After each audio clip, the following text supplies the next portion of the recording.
नमस्कार दोस्तों, स्वागत है आप सबका मेरे इस चैनल में असवाई हिमांशु सर में। दोस्तों मैं आज फिर हाजिर हूँ आप सबके लिए कुछ और प्रश्नों का हल लेके, जो आज से पहले एसएससी के डाटा एंट्री ऑपरेटर एग्ज़ाम में, यानी कि जो combined level higher secondary exam होता है एसएससी का, उसमें पूछा गया था। तो उन प्रश्नों का हल जो है मैं आज आप लोगों के समक्ष बताऊँगा। उन प्रश्नों को किस प्रकार से आप लोग हल कीजिएगा, ठीक है? तो चलिए आप लोग मेरे साथ बने रहें और अंत तक देखते रहें किस प्रकार से इन प्रश्नों का हल किया जाता है, ठीक है? दोस्तों और एक रिक्वेस्ट है आप सबसे, जो मेरे इस चैनल में नए हैं, उनसे मैं गुजारिश करना चाहूँगा कि मेरे इस चैनल को सब्सक्राइब कर लें और साथ ही बेल आइकन को भी प्रेस कर दें, ताकि आपको आने वाले वीडियो का नोटिफिकेशन भी मिलता रहे। चलिए हम लोग स्टार्ट करते हैं आज का वीडियो और देखते हैं आज क्या-क्या प्रश्न है और उन प्रश्नों का हल किस प्रकार से करेंगे।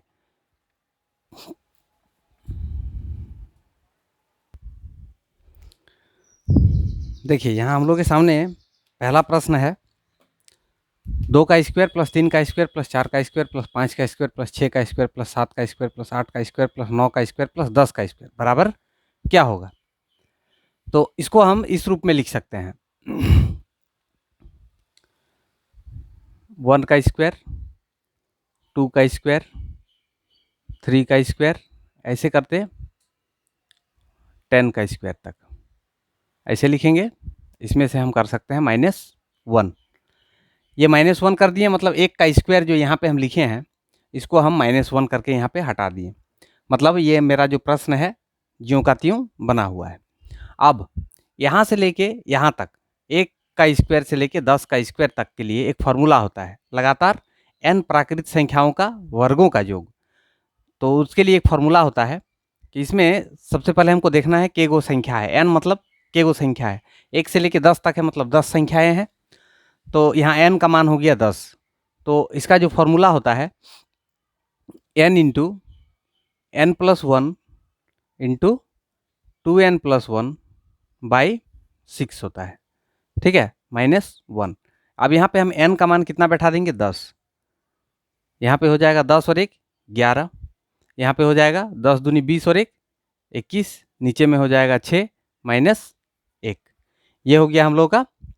अब इसको हम यदि कैलकुलेट कर देते हैं तो इसका आंसर आ जाएगा 2 तिया 6, 5 दूनी 10, 7 तिया 21, 7 5 और 11, 7 पंचे 35, 35 को 11 के साथ गुना करना है। तो यहाँ पे हम ऐसे लिख सकते हैं 35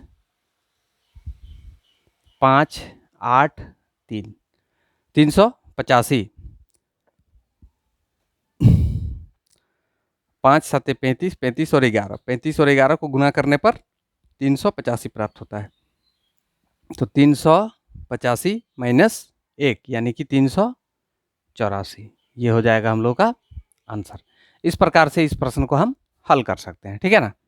ये गुना करके हम दिखाए हैं, इसका कोई मायने नहीं है। ये हो गया आपका आंसर। इस प्रकार से इस प्रश्न को हम हल कर सकते हैं। देखते हैं अगला प्रश्न क्या है और उस प्रश्न को हम कैसे करके हल कर पाएंगे, ठीक है ना?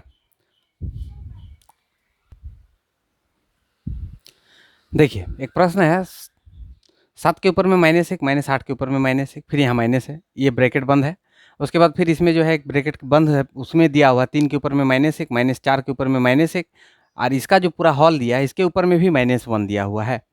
तो कह रहा है इसके बराबर क्या होगा, मतलब इसका हल कितना होगा? तो इसको हम लोग हल ऐसे करेंगे। सबसे पहले यहाँ पे जो ब्रैकेट में है इसको आप ऐसे लिखिए, 7 के ऊपर में -1 मतलब होगा 1/7। फिर यहाँ पे माइनस है, 8 के ऊपर में -1, इसका भी मान होगा 1/8, ठीक है, माइनस। इसको भी हम लोग चेंज कर लेते हैं। 3 के ऊपर -1 मतलब 1/3, और 4 के ऊपर -1 मतलब 1/4। ऊपर में है -1, इसको रहने देते हैं अभी। अब इसको हल करना है। इसको हल करने के लिए हम क्या करेंगे, ये दोनों को जो है सरल करेंगे। 7 और 8 का एलसीएम हो जाएगा 56। यहाँ पे लिखा जाएगा आपका 8, यहाँ पे -7, ये हो गया इसका, ठीक है, माइनस है, माइनस लगा दीजिए। फिर इसका हल कीजिए, 4 तिया 12, यहाँ पे हो जाएगा 4, यहाँ पे हो जाएगा 3, ये घट गया। इसके ऊपर में -1 है, इसको रहने दीजिए। उसके बाद देखिए इसको लिख सकते हैं हम ऐसे, 8 में से 7 घट गया तो 1/56 माइनस, यहाँ पे क्या है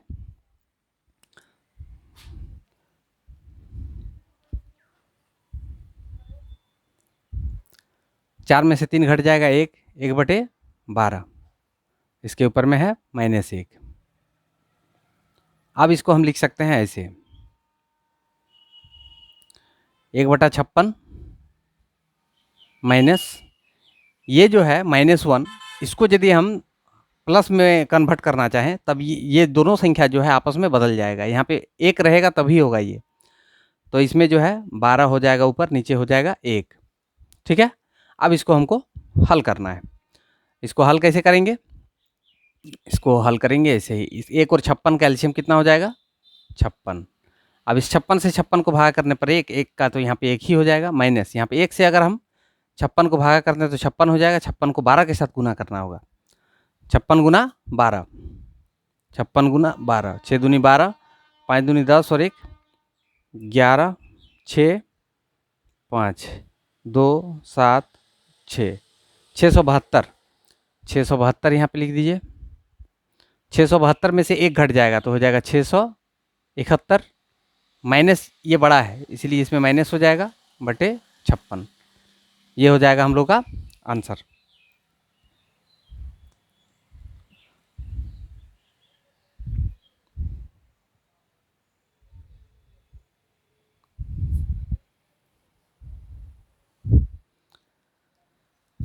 ये हो जाएगा आंसर। इस प्रकार से जो है इसको हम बना सकते हैं। चलिए आगे बढ़ते हैं और देखते हैं दूसरा प्रश्न क्या है।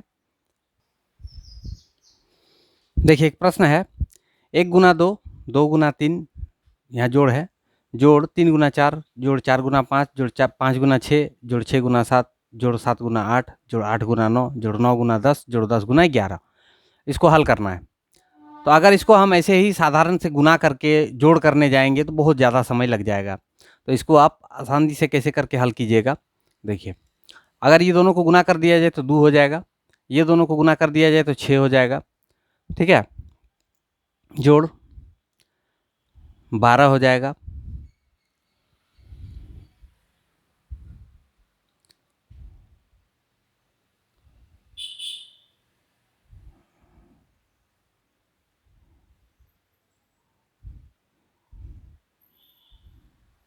बीस हो जाएगा,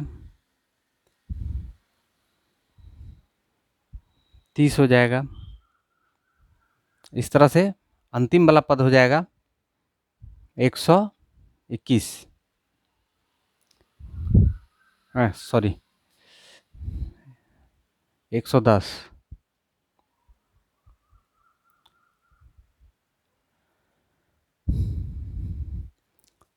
अब इसको जो है हमको हल करना है। इसको कैसे करके हल किया जाएगा बता रहा हूँ। देखिए, इसको जो है हम इस प्रकार से लिख सकते हैं, 1 गुना 2, इसको तो 2 लिख दिए। 2 गुना 3, इसको हम लिख सकते हैं 2 गुना 2 जोड़ 1, 3 के बदले 2 जोड़ 1 लिख सकते हैं, 4 के बदले 3 जोड़ 1 लिख सकते हैं, 5 के बदले 4 जोड़ 1 लिख सकते हैं। ऐसे करके 11 तक लिखे, 10 गुना 11 है, यानी कि हम इसको लिख सकते हैं 10 गुना 10 जोड़ 1। अब इसी को जो है इस रूप में हम लोग लिख लिए। तो इससे हम लोग को क्या प्राप्त हुआ? देखिए, एक तो जो है वर्ग संख्या प्राप्त हो रहा है, 4, 9, 16, 25, 36, 49, 64, 81, उसके बाद है 100 और 121। ये सभी जो है वर्ग संख्याएं हैं। तो ये सभी किसके वर्ग हैं? 2 के स्क्वायर, 3 के स्क्वायर, 4 के स्क्वायर, 5 के स्क्वायर, 6 के स्क्वायर, 7 के स्क्वायर, 8 के स्क्वायर, 9 के स्क्वायर, 10 के स्क्वायर, 11 के स्क्वायर। ठीक है, अब यहाँ पे हम लोग का ये जो पहला 2 है इसको हम लिख सकते हैं 1 + 1 लिख सकते हैं। अब यहाँ पे हम लोग का पहला जो अंक बचा हुआ है 2 है, 3 है, 4 है, 5 है, 6 है, 7 है, 8 है, 9 है, 10 है और 11 है। इसको लिख दिए 11 तक। यहाँ पे +1 कर दिए हैं ताकि ये 2 जो है अलग अलग 2 जगह पर डिवाइड हो गया, 1 और 1। अब यहाँ पे वर्ग संख्या को लिख दिए हैं। यहाँ से यहाँ के लिए एक फार्मूला बैठाएंगे और यहाँ से यहाँ के लिए एक फार्मूला बैठाएंगे। दोनों फार्मूला में जो है दोनों को बैठा के और उसका मान हम लोग ज्ञात कर सकते हैं। तो इसको ऐसे लिखेंगे 1 प्लस, यहाँ से यहाँ के लिए एक फार्मूला होता है n × n + 1/2, n × n + 1/2।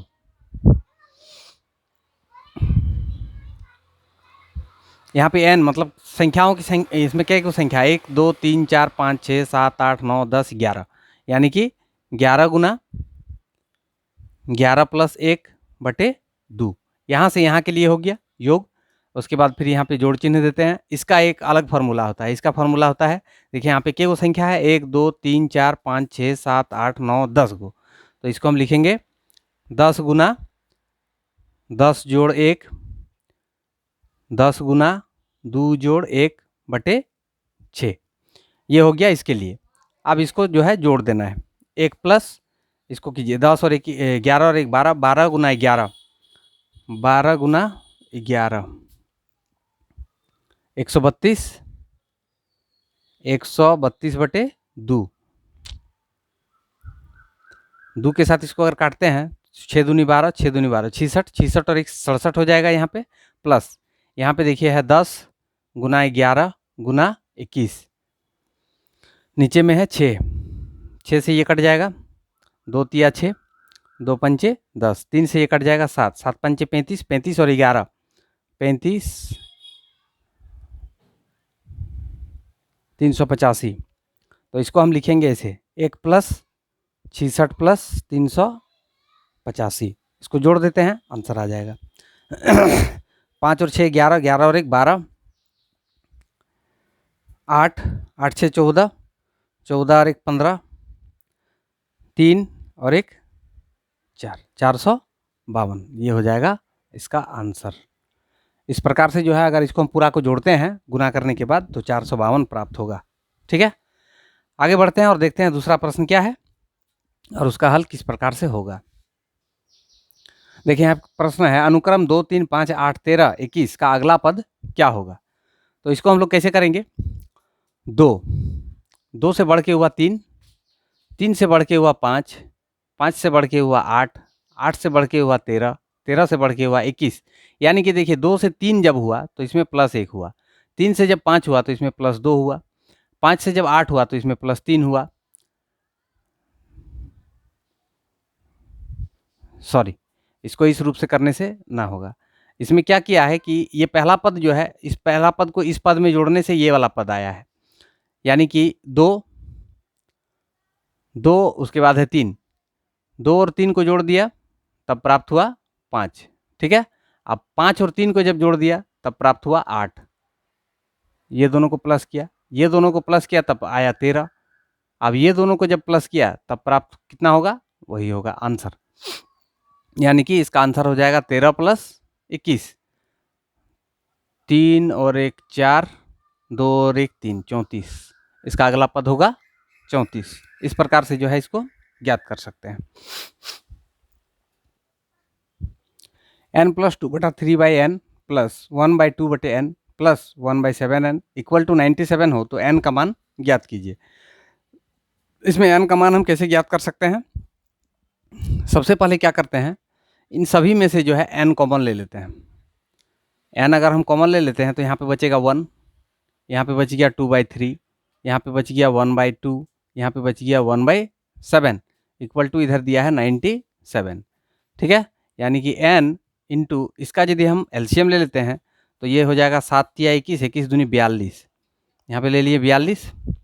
अब यहाँ पे देखिए 42 को अगर इसके नीचे 1 ले लेते हैं, 1 के साथ 42 को भागा करेंगे तो 42, 42 को फिर वही इसको जब हम कैलकुलेट करेंगे तो यहाँ पे प्राप्त होगा 42। 3 से अगर इसको हम भागा करें तो 7 दूनी 14, 14 दूनी 28। 2 के साथ यदि इसको भागा करते हैं तो 7 तिया 21, 21 दूनी 21, 21 हो जाएगा यहाँ पे। प्लस 7 के साथ यदि इसको भागा करें तो 3 दूनी 6, यहाँ पे हो जाएगा 6, बराबर हो गया यहाँ पे 97। या n इंटू ये सबको जोड़ देते हैं, 6 और 1 7, 7 8 15, 15 और 2 17, 2 2 4, 4 और 4 8, 8 और 1 9, 97/42 बराबर इधर है 97। नीचे में 1 ले लेते हैं, ये 97, ये 97 कैंसिल, यहाँ पे 1 बचा। यानी कि n बराबर कितना हो जाएगा, 42 से कम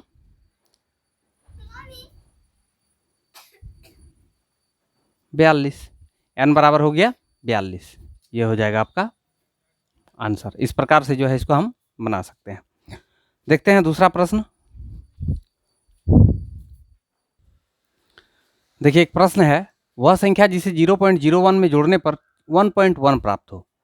तो इस प्रश्न का तात्पर्य क्या निकलता है कि 1.1 में अगर हम 0.01 को घटा दें तो इसका आंसर जो है हम लोग प्राप्त कर सकते हैं।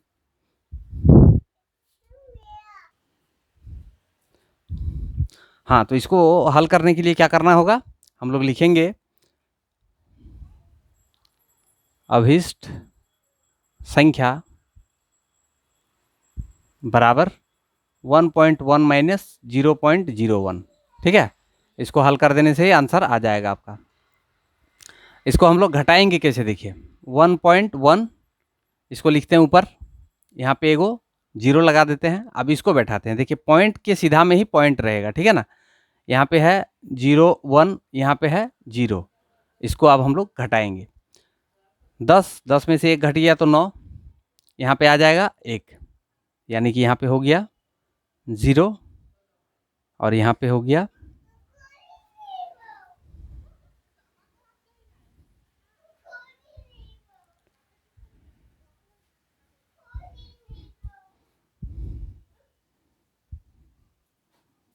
0.09। 0.09 को अगर हम इसमें जोड़ देते हैं इस संख्या में तो हम लोग को प्राप्त हो जाएगा 1.1। ठीक है,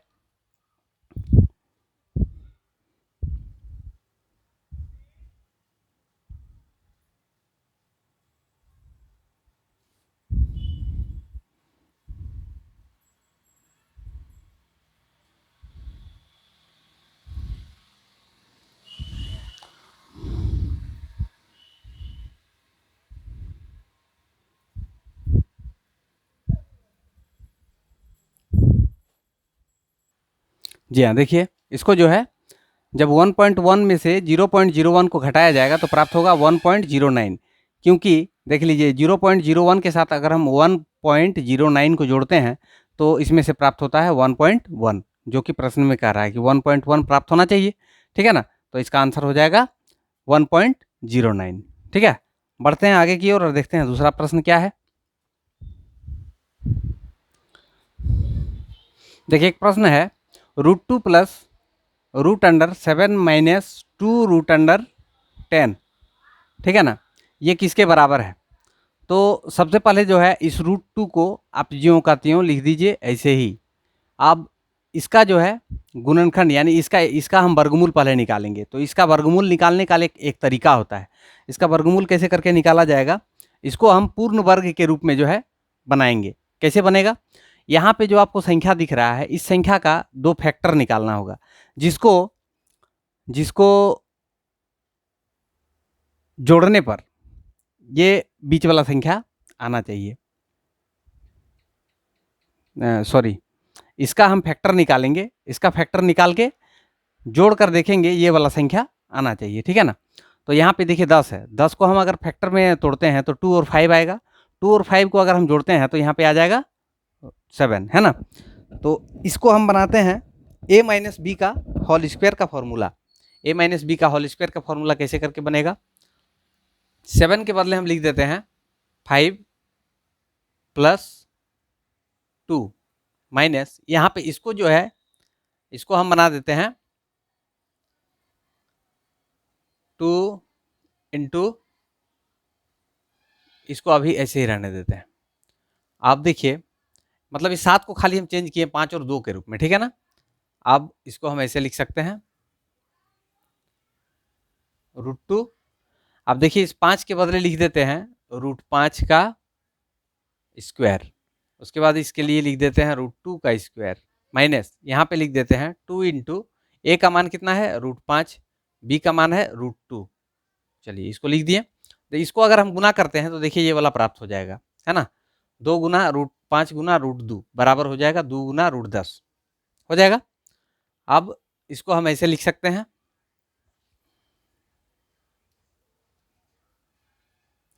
यहाँ से यहाँ तक के लिए एक फॉर्मूला बन गया। ये रूट अंडर को रहने दीजिए, यहाँ पे हम लोगों का हो जाएगा √5 माइनस √2 का होल स्क्वायर। ठीक है,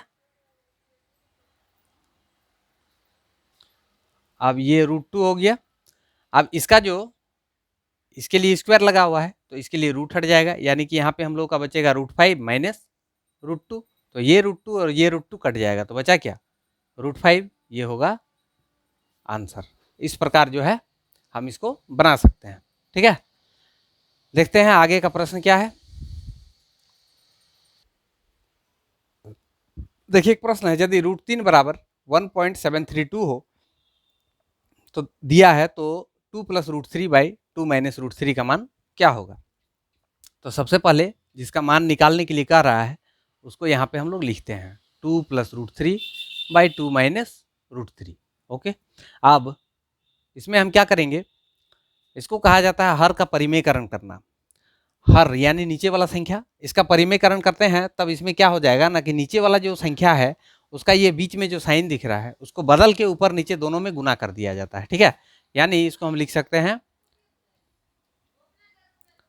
2 + √3, इसमें इसका उल्टा यानी यहाँ पे माइनस चिन्ह है तो इसमें प्लस चिन्ह देके उसके ऊपर में भी और नीचे में भी गुना कर देना है। 2 + √3 और नीचे में भी हम कर देंगे वही 2 - √3, 2 + √3। ये और ये कट जाएगा तो यही जो पहले हम लोग का संख्या था वही बचेगा। अब देखिए ऊपर में a + b मतलब a + b का होल स्क्वायर है, तो a + b का होल स्क्वायर फॉर्मूला क्या होता है, a स्क्वायर यानी 2 का square plus 2 × a × b plus b square, b square यानी √3 का स्क्वायर। नीचे में देखिए a - b × a + b, इसका भी एक फॉर्मूला होता है a square minus b square. इसको हम क्या कर सकते हैं, 2 दूनी 4 प्लस 2 दूनी 4 √3 प्लस √3 का अगर स्क्वायर करेंगे तो 3 हो जाएगा। नीचे में 2 दूनी 4 माइनस √3 का स्क्वायर 3, यानी कि ऊपर में देखिए 4 और 3 7 हो गया, 7 + 4√3। ठीक है, नीचे में है 4 में से 3 घट जाएगा 1, यानी कि हम लोगों को लिखना है 7 + 4√3 का मान। ठीक है ना, तो इसमें हो जाएगा 7 + 4 × √3 का मान है 1.732। इसको ऐसे लिख दिए, 7 + 4 के साथ इसको मल्टीप्लाई कर दीजिए, 4 × 2 = 8, 4 × 3 = 12, 4 × 7 = 28, 28 और 1 29, 4 × 1 = 4, 4 और 2 6, 1 2 3, 3 के बाद यहाँ पे पॉइंट बैठा दीजिए। अब ये दोनों को ऐड कर देना है, तो 6 और 7 जुड़ जाएगा, कितना हो जाएगा 13, 13.928, ये हो जाएगा आंसर 13.928। इस प्रकार से जो है इसको हम हल कर सकते हैं।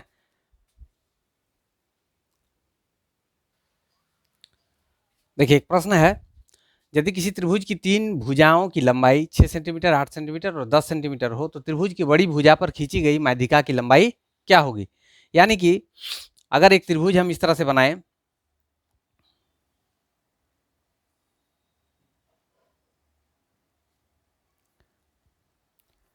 यह है 6 सेंटीमीटर, यह है 8 सेंटीमीटर और यह है 10 सेंटीमीटर, तो प्रश्न का कहना है कि ये तीनों जो भुजा दिया हुआ है, तीनों भुजाओं में से सबसे बड़ी भुजा जो है, सबसे बड़ी भुजा यानी 10 सेंटीमीटर, इस भुजा पर इसकी माध्यिका मतलब यहाँ से एक लंब खींचा जाएगा, इसकी लंबाई क्या होगी ये हमको ज्ञात करना है। ठीक है ना, इसको किस प्रकार से ज्ञात करेंगे, सबसे पहले हम जानते हैं कि अगर त्रिभुज की तीनों भुजाओं का मान दिया हुआ है तो इसमें से सबसे पहले हम एक कांस्टेंट जो है एस ज्ञात करते हैं। एस बराबर होता है a + b + c/2, यानी कि तीनों भुजाओं का योगफल को 2 से भागा करके हम उसको ज्ञात कर सकते हैं, यानी कि 6 + 8 + 10/2, 8 10 18, 18 और 6 24, 24/2, इसको 2 से काटेंगे तो 12 हो जाएगा, यानी कि एस का वैल्यू जो हम लोग को प्राप्त हुआ वो हो गया 12। अब हम इस त्रिभुज का क्षेत्रफल ज्ञात करेंगे, तो क्षेत्रफल का जो फॉर्मूला होता है, तीनों भुजाओं का मान जब दिया रहे तब क्षेत्रफल कैसे निकालेंगे, क्षेत्रफल बराबर होता है √S इंटू यानी कि 12 गुना 12 - 6, 12 - 8 और 12 - 10, 12 गुना 6 4 2। अब इसको हम लोग तोड़ देते हैं अभाज्य गुणनखंड के रूप में। तो ये हो जाएगा कितना, 4 गुना 3, 6 को तोड़ेंगे तो 3 गुना 2, 4 को रहने देते हैं और 2 को भी रहने देते हैं। अब देखिए 2 को 3 है, 2 को 4 है, 2 को 2 है, तो सबको एक एक बार करके जो है रूट अंडर के बाहर हम लिख सकते हैं, यानी कि 4 गुना 3 गुना 2। तो 4 तिया 12, 12 दूनी 24, 24 सेंटीमीटर स्क्वायर। इसका क्या आ गया, इसका एरिया यानी कि इसका क्षेत्रफल आ गया। जब इस त्रिभुज का क्षेत्रफल आ गया, किसी भी त्रिभुज के लिए क्षेत्रफल जब दिया हुआ रहे, उसका आधार दिया हुआ रहे, तो हम ऊंचाई ज्ञात कर सकते हैं। तो एक त्रिभुज का क्षेत्रफल का जो दूसरा फॉर्मूला आता है उससे, यानी कि हम लिखेंगे क्षेत्रफल, क्षेत्रफल बराबर कितना हम लोगों का निकला, 24। अब क्षेत्रफल का एक फॉर्मूला होता है हाफ इंटू आधार गुना ऊंचाई। तो आधार इसमें कितना है, 10। बड़ी भुजा के लिए बोला है, ऊंचाई इसको हम लोग h मान लेते हैं, h का मान हम लोग को ज्ञात करना है। तो यहाँ पे h बैठा देते हैं बराबर 24, या फिर h बराबर क्या हो जाएगा, 24 गुना 2/10। 2 से ये कट जाएगा, सॉरी इसको काटने का जरूरत नहीं है, इसमें काटने से आपका ज़्यादा कैलकुलेट हो जाएगा। यानी कि h बराबर इसमें हम लिख सकते हैं कितना, 24 दूनी 48, 48/10, 10 के साथ भागा करने पर हो जाएगा 4.8 सेंटीमीटर। ये हो जाएगा आपका आंसर, 4.8 सेंटीमीटर, ये होगा आंसर। ठीक है ना, इस प्रकार से हम इसको बना सकते हैं। तो दोस्तों आज के लिए इतना ही, और आप लोग मेरे साथ बने रहें और देखते रहें, और इस तरह के गणितों को डिटेल से समझना हो तो मेरे इस चैनल को सब्सक्राइब करना ना भूलें। और साथ ही साथ यदि आप लोगों को वीडियो अच्छा लगा हो तो ज़्यादा से ज़्यादा लाइक करें, कमेंट करें और शेयर करें। धन्यवाद, शुभ रात्रि।